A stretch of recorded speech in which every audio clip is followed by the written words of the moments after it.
El hombre que plantaba árboles.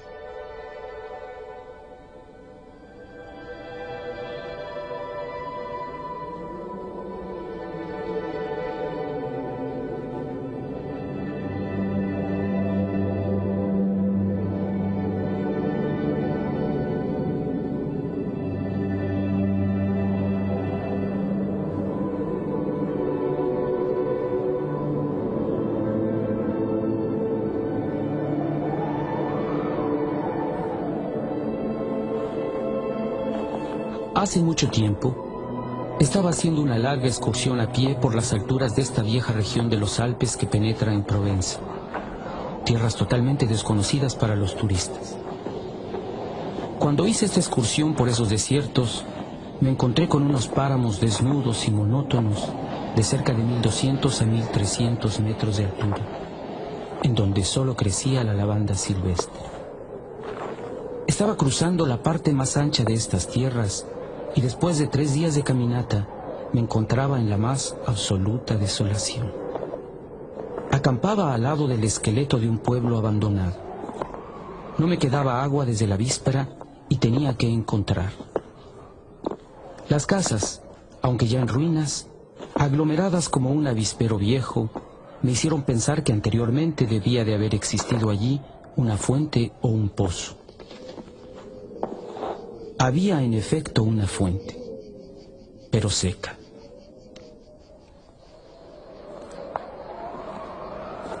Las 5 o 6 casas sin techo, carcomidas por el viento y por la lluvia, y la pequeña capilla con el campanario derrumbado, estaban alineadas como le están las casas y las capillas de los pueblos donde hay vida. Pero aquí, toda la vida había desaparecido. Era un hermoso y soleado día de junio. Pero en estas tierras altas y desamparadas, el viento soplaba con una brutalidad insoportable. Gruñía contra los esqueletos de las casas como una fiera a la que molestan mientras come. Tuve que levantar el campamento.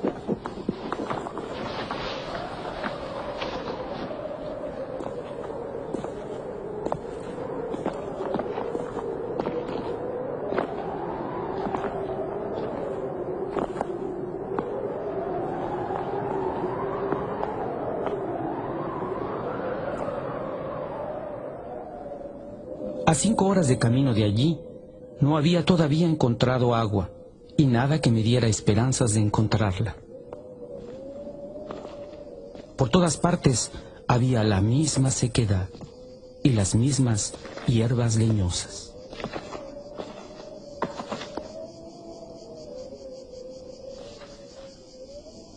Me pareció vislumbrar a lo lejos una pequeña silueta negra de pie. Primero pensé que era el tronco de un árbol solitario. Completamente al azar, me dirigí hacia ella.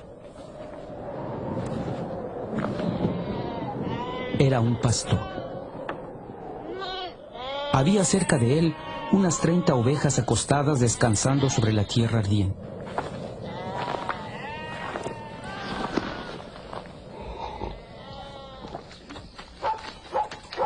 Me dio de beber de su cantimplora y un poco más tarde me llevó a su aprisco, que se encontraba en una hondonada de la meseta. El pastor sacaba su excelente agua de un pozo natural muy profundo sobre el cual había instalado un rudimentario torno de mano.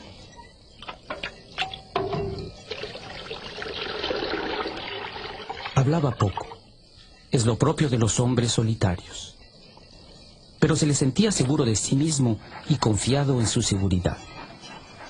Era algo insólito en estas tierras desprovistas de todo. No vivía en una cabaña, sino en una verdadera casa de piedra en la que se notaba muy bien cómo, con su trabajo personal, logró remendar la ruina que había encontrado al llegar. Su techo era sólido e impermeable. Al dar contra este, el viento hacía el ruido del mar contra la playa. Su casa estaba en orden, sus pisos barridos, su fusil engrasado y su sopa hervía sobre el fogón. En ese momento me di cuenta que estaba recién afeitado, que sus botones estaban sólidamente cosidos y que los minuciosos remiendos de su ropa eran prácticamente invisibles.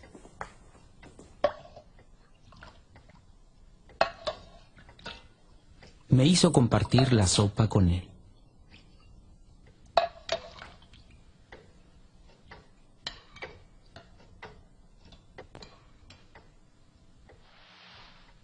Más tarde, cuando le ofrecí mi petaca, me dijo que no fumaba.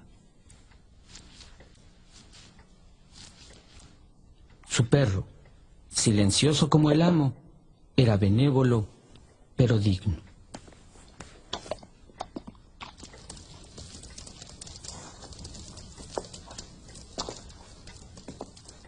Pronto había quedado claro que yo pasaría la noche allí.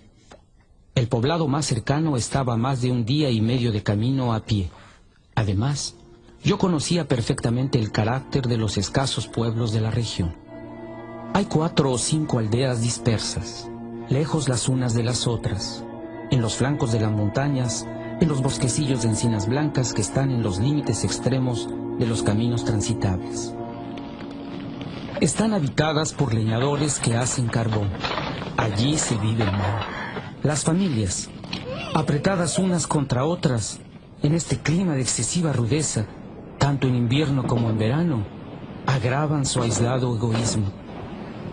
En estos lugares, la ambición irracional pierde toda medida por el deseo continuo de querer escaparse de un sitio como este. Los hombres llevan su carbón a la ciudad en sus camiones y luego vuelven. Hasta las más sólidas cualidades terminan por desvanecerse bajo esta perpetua ducha fría. Las mujeres traman sus rencores. Hay competencia para todo, tanto para la venta de carbón como para el banco de la iglesia. Se compite sin cesar por los vicios que existen entre ellos, por las virtudes de ellas y por la baraúnda general de vicios y virtudes que pueden existir. Como si fuera poco, el viento irrita igualmente sin descanso los nervios. Hay epidemias de suicidios y numerosos casos de locura, casi siempre asesina.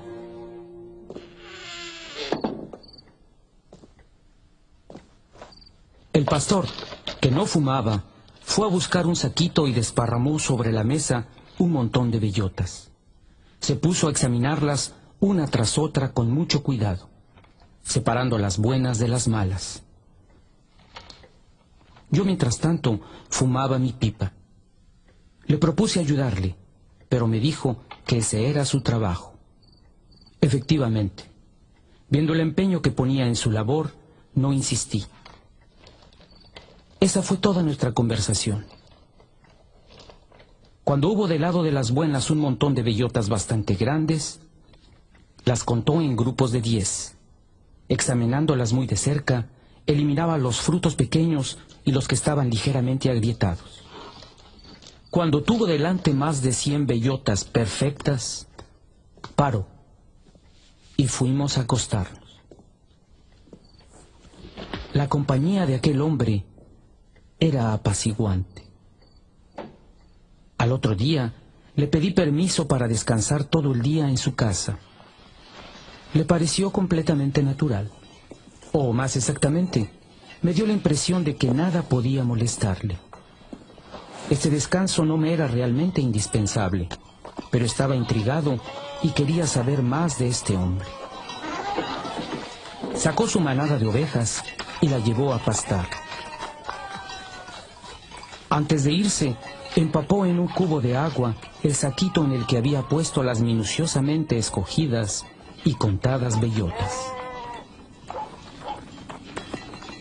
Observé que a modo de bastón usaba una varilla de hierro del grosor del pulgar y de más o menos 1,50 m de altura.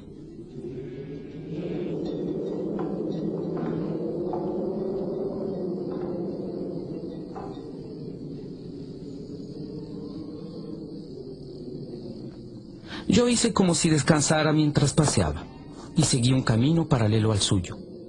El pastizal de sus ovejas se encontraba en una cañada. Dejó la pequeña manada bajo la vigilancia del perro y subió al lugar donde yo me encontraba. Temí que me reprochara mi indiscreción, pero no se trataba en lo absoluto de eso. Era su camino, y me invitó a acompañarlo si no tenía nada mejor que hacer.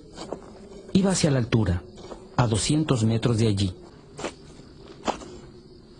Cuando llegó al lugar a donde quería ir, se puso a enterrar su varilla de hierro en la tierra.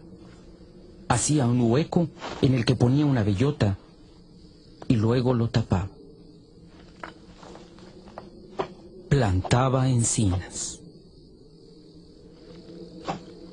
Le pregunté si la tierra le pertenecía. Me respondió que no. ¿Sabía de quién era? No lo sabía. Suponía que eran tierras comunales o tal vez propiedad de alguien a quien no le interesaba. A él no le preocupaba saber quiénes eran sus propietarios. Así, con extremo cuidado, plantó sus 100 bellotas.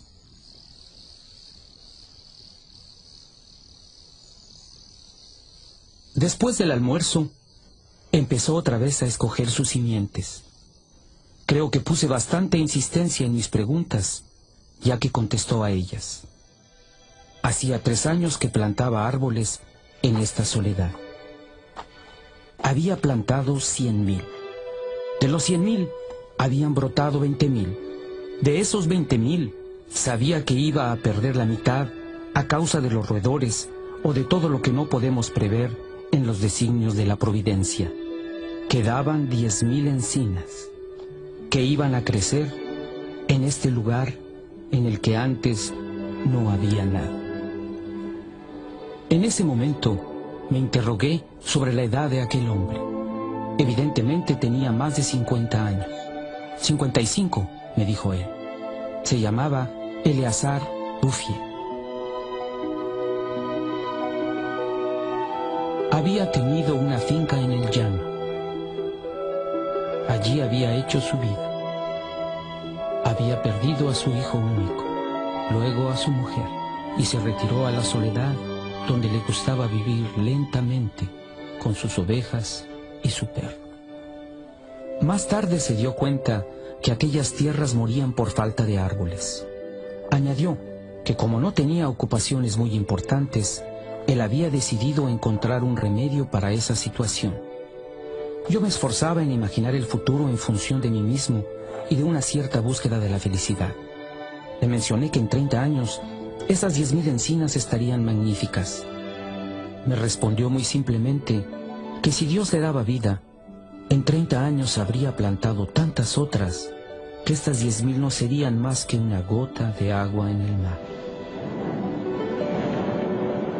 De hecho, ya estaba estudiando el cultivo de hayas y tenía cerca de su casa un vivero. Los retoños que había protegido de sus ovejas con una verja eran preciosos. Pensaba también plantar abedules en las fincas en las que, según él, dormía una cierta humedad a algunos metros de la superficie del suelo. Al otro día nos separamos. Un año más tarde comenzó la guerra del 14, en la que participé durante 5 años. Un soldado de infantería no podía en ese momento pensar en árboles.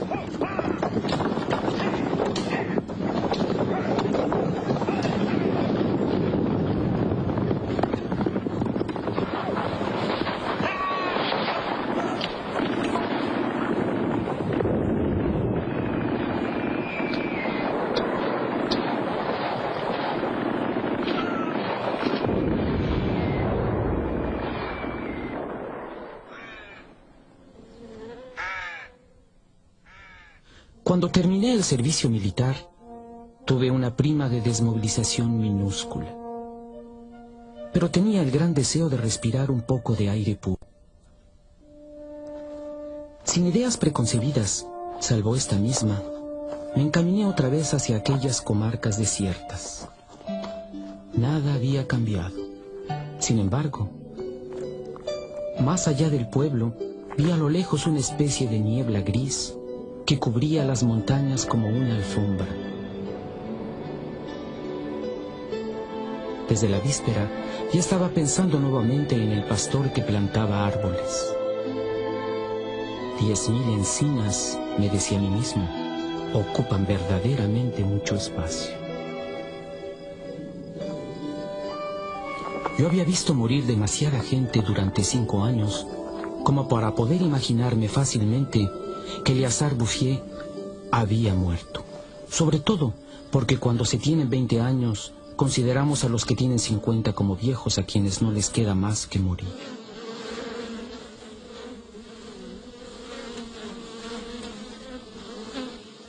No había muerto. Había cambiado de oficio. Ya no poseía más que 4 ovejas, pero tenía en su lugar un centenar de panales. Se había deshecho de las ovejas porque ponían en peligro sus plantaciones de árboles. No se había preocupado para nada de la guerra. Había seguido plantando imperturbablemente. Las encinas de 1910 tenían entonces 10 años y estaban más altas que él y que yo. El espectáculo era impresionante. Yo estaba literalmente enmudecido, y como él tampoco hablaba, pasamos todo el día en silencio, paseándonos en su bosque. Este tenía, dividido en 3 trozos, 11 kilómetros de largo y 3 kilómetros en su más ancha extensión. Cuando nos acordamos que todo había salido de las manos y del alma de este hombre, sin medios técnicos, comprendemos que los seres humanos podrían ser tan eficaces como Dios en otras áreas, y no solo en la destrucción. Él había perseguido su idea, y las hayas, que ya me llegaban a los hombros, dispersas hasta perderse de vista, eran testigos de ello. Las encinas estaban tupidas y ya habían pasado la edad de estar a la merced de los roedores. En cuanto a la providencia, para que ella misma destruyera la obra creada, hubiera tenido que recurrir a los ciclones. Me mostró hermosos bosquecillos de abedules que ya tenían 5 años. Eran de la época en la que yo combatía en Verdún. Todas las fincas en las que él creía, con perfecta razón, que había humedad casi a flor de tierra, fueron ocupadas por los abedules. Estaban tiernos como adolescentes y muy decididos. La creación parecía haberse llevado a cabo con encinas. Pero esto a él no le preocupaba y perseguía con obstinación su simplísima tarea. Pero volviendo a bajar al pueblo, vi el agua correr por esos riachuelos que en la memoria de los hombres siempre habían estado secos. Era la más formidable operación de transformación que me haya tocado ver. Aquellos riachuelos secos ya habían antes llevado agua en tiempos muy antiguos. Ciertos pueblos tristes de los que hablé al principio de mi relato habían sido construidos sobre los emplazamientos de algunos pueblos galorromanos de los que todavía quedan huellas. En estos, los arqueólogos habían hecho búsquedas y habían encontrado anzuelos en lugares en los que en el siglo XX era necesario usar cisternas para tener un poco de agua. El viento también dispersaba ciertas semillas. Al mismo tiempo que el agua, reaparecían los sauces, las mimbreras, los prados, los jardines, las flores y una cierta razón de vivir.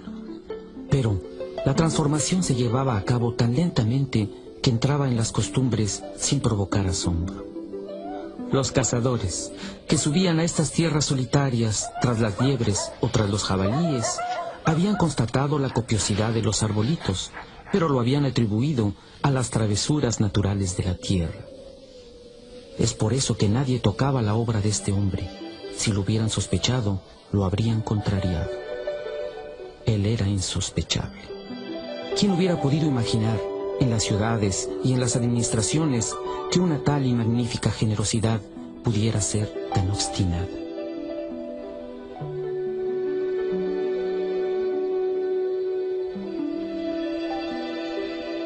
A partir de 1920, no pasé un año sin ver a Eleazar Bouffier.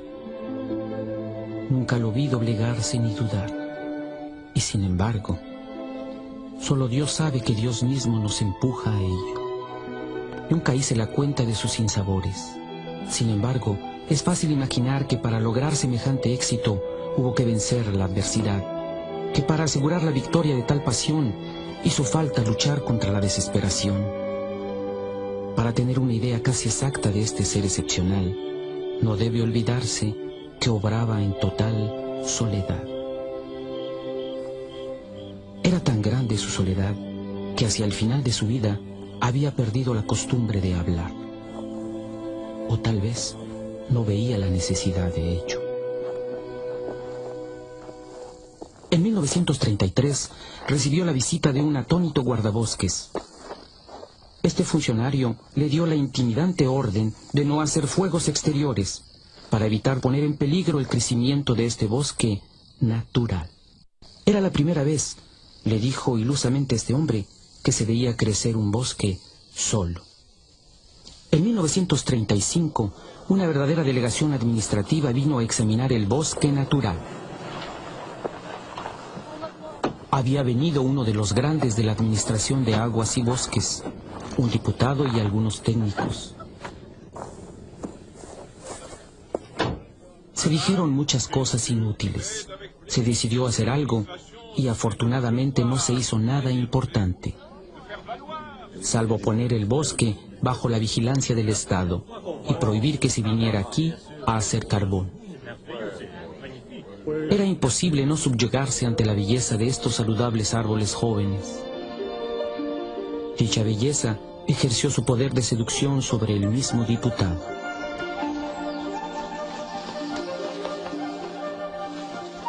Yo tenía un amigo entre los capitanes forestales que estaba en la delegación. Le expliqué el misterio. Un día de la semana siguiente fuimos los dos a buscar a Eleazar Bouffier. Lo encontramos en pleno trabajo, a 20 kilómetros del lugar donde la inspección había tenido lugar. No era por nada que el capitán forestal era mi amigo. Conocía el valor de las cosas. Supo quedarse callado. Ofrecía algunos huevos que había llevado de regalo. Compartimos nuestro refrigerio entre los tres y así pasaron algunas horas en la muda contemplación del paisaje. Las fincas de donde veníamos estaban cubiertas de árboles que tenían entre 6 y 7 metros de altura. Entonces me acordé del aspecto de estas tierras en 1913. Era el desierto.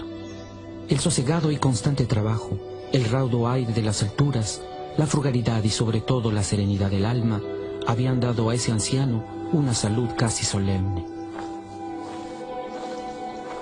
Era un atleta de Dios.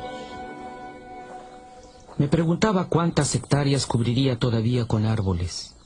Antes de irnos, mi amigo hizo una simple propuesta con respecto a algunas especies de árboles que podrían crecer bien en estos terrenos. No insistió. Por la buena razón, me dijo después, que ese buen hombre sabe más que yo. Al cabo de una hora de camino, había seguido trabajando esta idea y añadió: sabe mucho más de esto que mucha gente. Este hombre ha encontrado una estupenda manera de ser feliz. Fue gracias a este capitán que no solamente el bosque, sino también la felicidad del pastor fueron protegidos. La obra no corrió graves riesgos hasta la guerra de 1939. Los automóviles de aquel tiempo corrían con gasógeno y nunca había suficiente madera. Comenzaron entonces a cortar encinas de 1910. Pero como las tierras se encontraban tan lejos de las redes de carreteras, el proyecto no era rentable. Lo abandonaron rápidamente.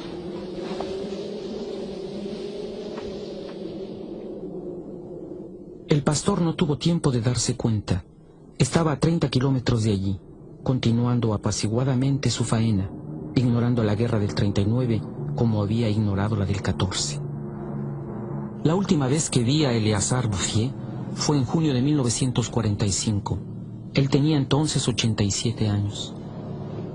Yo había vuelto a tomar la ruta del desierto, pero ahora, a pesar de los estragos en los que el país había quedado después de la guerra, había un autocar que hacía el transporte entre el valle del Durance y la montaña.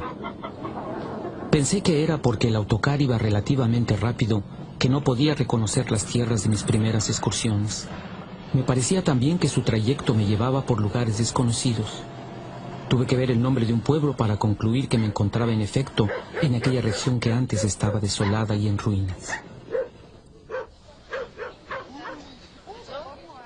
El autocar me dejó en Vergons. En 1913, Esta pequeña aldea de 10 o 12 casas tenía solamente 3 habitantes. Eran salvajes, se detestaban entre ellos, vivían de la caza con trampas. Su condición no tenía esperanza. Todo había cambiado, hasta el mismo aire. En lugar de las secas borrascas que antes me habían tan brutalmente acogido, soplaba una brisa cargada de aroma. Un ruido similar al del agua bajaba de la altura. Era el ruido del viento en los bosques. En fin, más sorprendente aún, oí el verdadero ruido del agua cayendo en un barrén. Vi que habían hecho una fuente y que el agua era abundante. Lo que más me conmovió fue que habían plantado una hermosa tila, símbolo indiscutible de resurrección.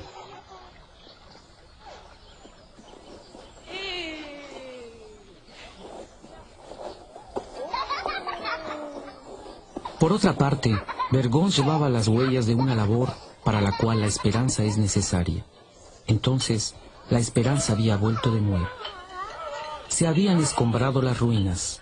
Las casas nuevas, recientemente revestidas con argamasa, estaban rodeadas de huertos en los que crecían juntos, pero alineados, las verduras y las flores, las coles y los rosales, los puerros y los dragones, los apios y las anémonas. Era, desde aquel entonces, un sitio en el que se quería vivir. Desde ahí hice mi camino a pie. La guerra, de la cual apenas salíamos, no había permitido que se viviera la vida en toda su expansión. Pero Lázaro estaba fuera de la tumba. Sobre los flancos de las montañas veía pequeños campos de cebada y de centeno en hierba. Al fondo de aquellos valles estrechos, algunas praderas verdeaban.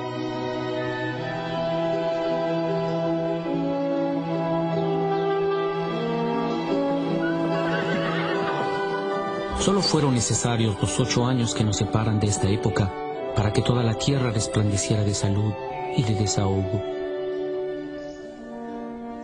Sobre el emplazamiento de las ruinas que había visto en 1913, existen hoy fincas limpias, bien mantenidas, que testifican de una vida feliz y cómoda. Los antiguos manantiales, alimentados por la lluvia y por la nieve de los bosques, volvieron a manar. Al lado de cada finca, en los bosquecillos de arces, los lebrillos de las fuentes se desbordan sobre las alfombras de menta fresca. Los pueblos fueron poco a poco reconstruyéndose. Una población que vino de los llanos, donde los terrenos se venden caros, se estableció en estas tierras trayendo consigo juventud, movimiento y espíritu de aventura. Se encuentran en los caminos hombres y mujeres bien alimentados, niños y niñas que saben reír y que han vuelto a disfrutar de las fiestas campestres. Si contamos la población antigua, irreconocible desde que vive con tranquilidad, más los recién llegados, más de 10.000 personas deben todo su bienestar a Eleazar Bouffier. Cuando pienso que un hombre solo, reducido a sus simples recursos físicos y morales, fue suficiente para hacer surgir del desierto este país de Canaán, concluyo que a pesar de todo, la condición humana es admirable. Pero cuando la cuenta de toda la constancia que hizo falta para mantener la grandeza del alma, cuando constato cuánta encarnizada generosidad fue exigida para llegar a este resultado, me invade un inmenso respeto por este anciano campesino sin cultura que supo llevar a bien esta obra digna de Dios. Eleazar Bouffier murió en paz en 1947 en el hospicio de Banón.